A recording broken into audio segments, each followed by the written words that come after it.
So tomorrow night, the Red Sox will begin a series against the Chicago White Sox in the Windy City Battle of the Sox. 3-game set.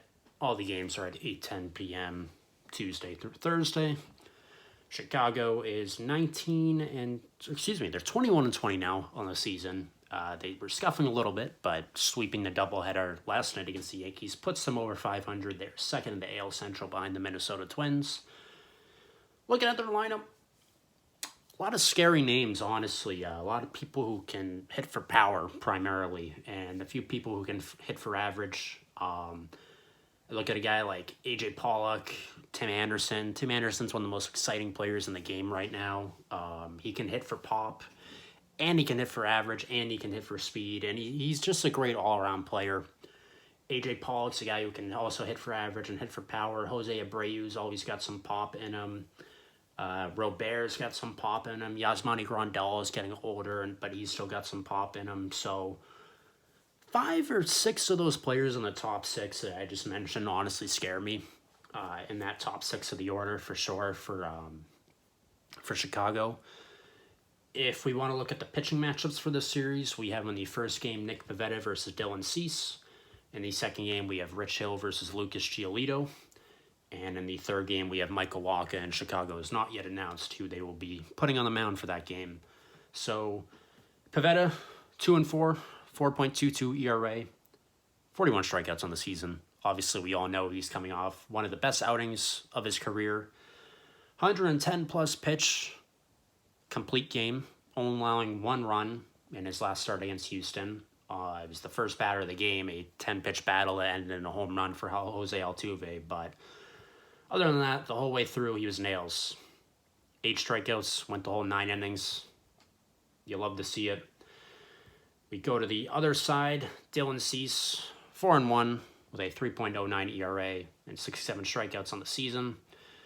In his last start, he went 5 2/3 innings, going 7 innings, or giving up 7 hits, no earned runs, 2 walks, and 9 strikeouts. He's been a pretty consistent guy throughout his whole career. Rough first year with a 5.79 ERA, but other than that, he's been right around 4, below 4 for the last 3 years in ERA. So that pitching matchup honestly could go either way. Both pitchers coming off great outings. I could see this being a pitcher duel for sure.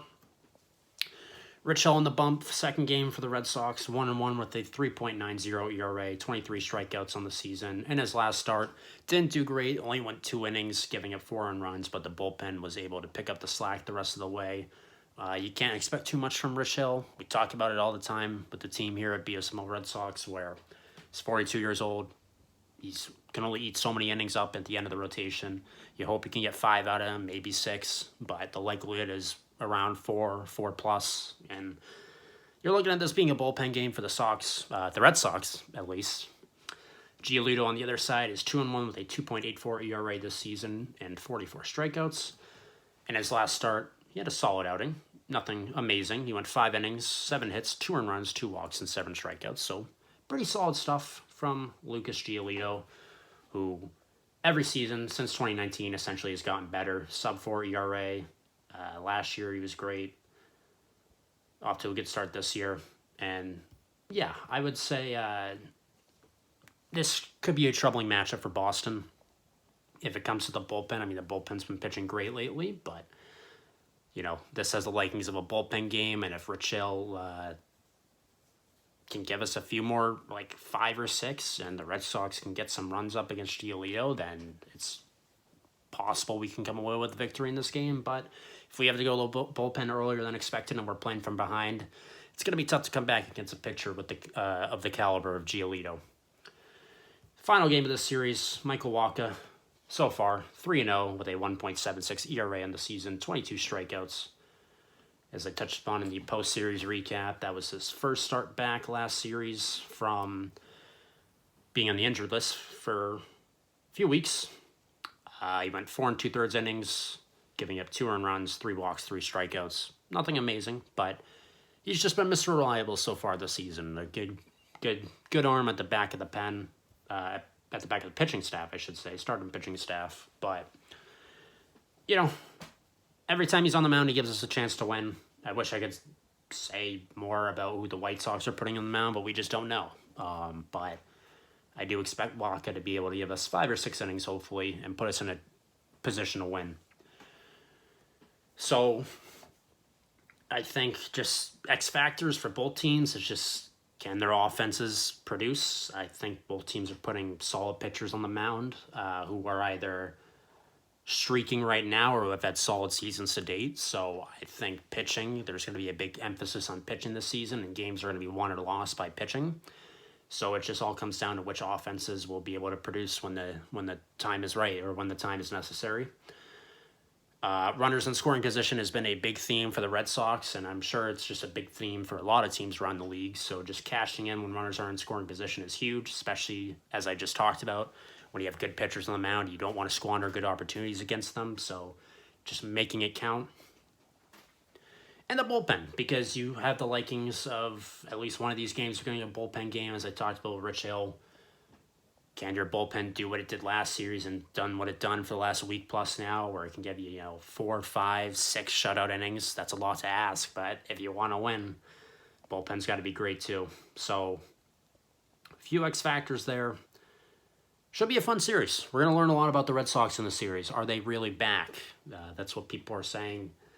19-22, we've been trending upwards lately. Won 8 of our last 10 games, 8 of our last 11, I think. Yeah, it's going to be fun to watch this series pan out. And based on how the series goes, I think we'll learn a lot more about the Red Sox and if they should be taken seriously from this point forward. If we get a sweep, we have a chance to be right back at 500. Win 2 or 3, we're hovering right around there as well. So, my series prediction is that the Red Sox will take 2 or 3 from the White Sox. I think we're going to win Game 1 with Veta on the mound. I think he's just going to continue to stay hot.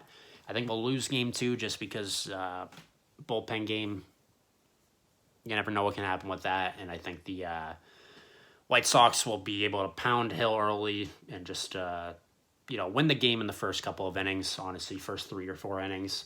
But I think in the rubber match, Michael Walker is going to come through and give us 5 innings, 5 or 6 innings, maybe give up 1 or 2 earned runs, but the Red Sox offense will come alive.